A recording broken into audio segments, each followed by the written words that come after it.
안녕하세요. 자, 2022년도 2회 기출문제풀이 진행하도록 하겠습니다. 저희 저번 시간에 재배학, 그죠? 재배학에서 51번부터 저희가 풀어야 되죠?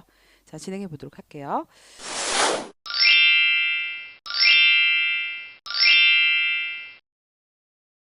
자, 다음 중 수종에서가 아니라 수중에서, 수중에서 발화가 가장 어려운 작물이에요.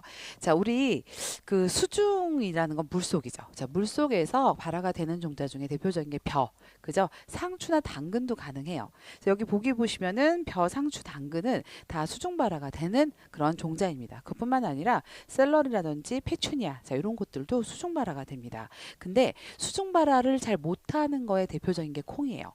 콩, 그다음 밀수수, 귀리, 메밀 뭐 이런 것들이 대표적입니다. 그래서 발화가 가장 어려운 것은 콩입니다. 답은 4번이 되겠습니다. 자, 넘어갈게요. 그다음에 이제 이번에는 녹채 춘화형 식물로만 나열된 것은 이렇게 되어 있습니다. 자, 우리 예전에 우리 그 공부하실 때 버널리제이션, 즉 춘화철이라는 거 아마 공부해 보셨을 거예요. 그때 우리 그 춘화철이라고 하는 것은 화성이 유도될 때 보통 인위적인 어떠한 저온을 받아야지만 화성을 촉진시켜주고 아니면 유도시켜줘서 그렇게 해서 꽃을 피우게 하는 특징을 갖고 있어요. 자, 그것을 버널리제이션, 다른 말로 춘화철이라고 얘기를 합니다.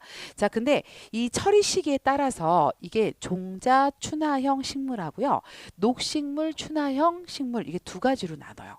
그래서 여기 보시면 여기서 이제 녹채 춘화형이라고도 나와 있는데 녹식물 춘화형 식물로 이렇게 나누는데 그 중에서 녹식물 춘화형 식물의 대표적인 거 이게 양배추예요. 그래서 녹채기 때부터 저온을 하는 거죠. 그러니까 초록으로 있을 때부터 저온에 감응하는 작물, 그게 아주 대표적인 게 양배추, 쌀이풀이 되겠습니다.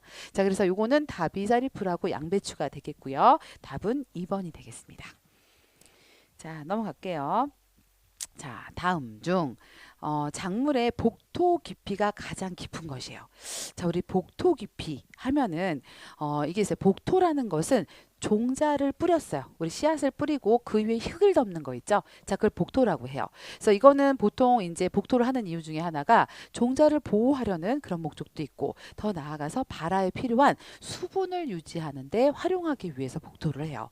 자, 근데 이제 복토에 보시면 이제 그런데 그 복토의 이제 깊이는 종자의 크기에 따라서 영향을 좀 받아요.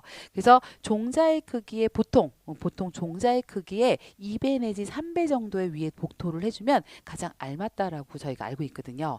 자, 그래서 여기 보시면 가장 얕게 하는 거는 아무래도 미립 종자겠죠. 가장 사이즈가 작은 씨 이런 것들을 보통 얕게 이제 복토를 할 텐데 거기에 대표적인 게 파, 양파, 당근.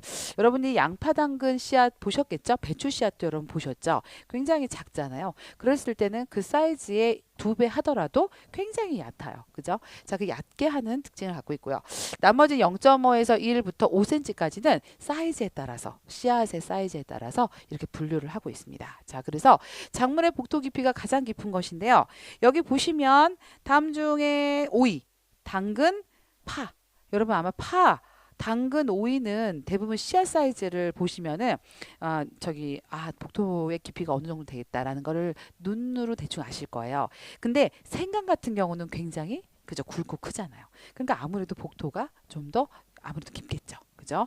자, 답은 3번이 되겠습니다. 자, 가겠습니다.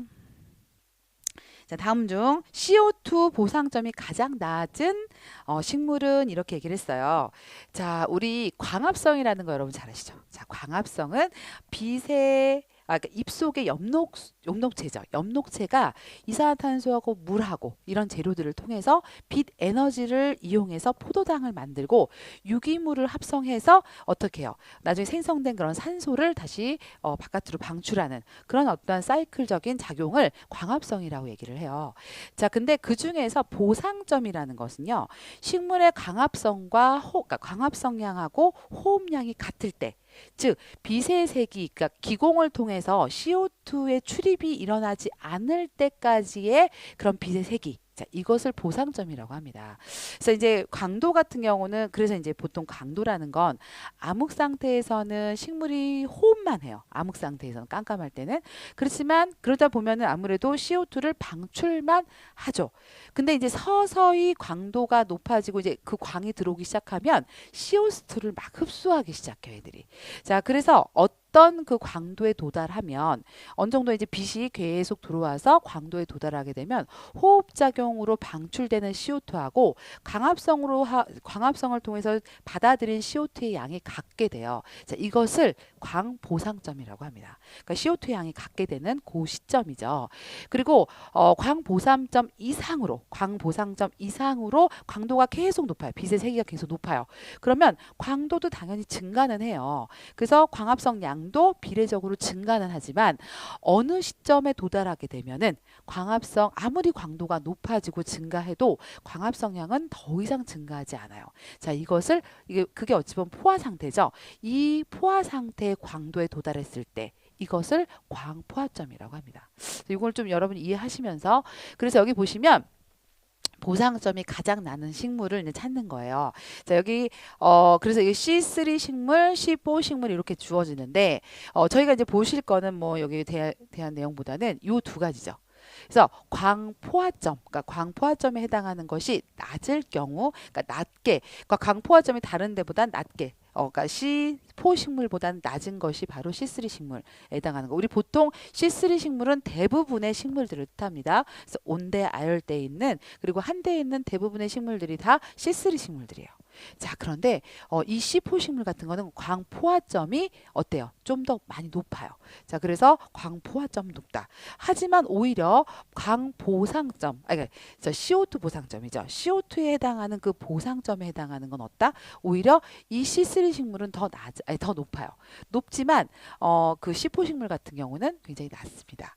자, 그래서 요 부분의 차이 때문에 그래서 이제 자라가는 어떤 생육적인 조건이 좀 달라도 오히려 C3가 잘 자라는 그런 상태의 환경과 C4 식물이 잘 자라는 환경은 좀 다를 수가 있겠죠. 자, 그래서 여기서 보시면 보상점이 가장 낮은 식물, 여기 보면 보상점이 낮다라는 건 뭐예요, 여러분? C4 식물을 찾으라는 소리예요. 그래서 C4 식물에 해당하는 거 뭐죠, 여러분? 옥수수. 여기 보면 옥수수, 사탕수수가 대표적인 C4 식물입니다. 얘들은 광포화점은 굉장히 높지만 CO2에 해당하는 보상점은 굉장히 낮아요. 자, 그것이 바로 옥수수하고 사탕수수입니다. 자, 그래서 답은 4번이 되겠습니다.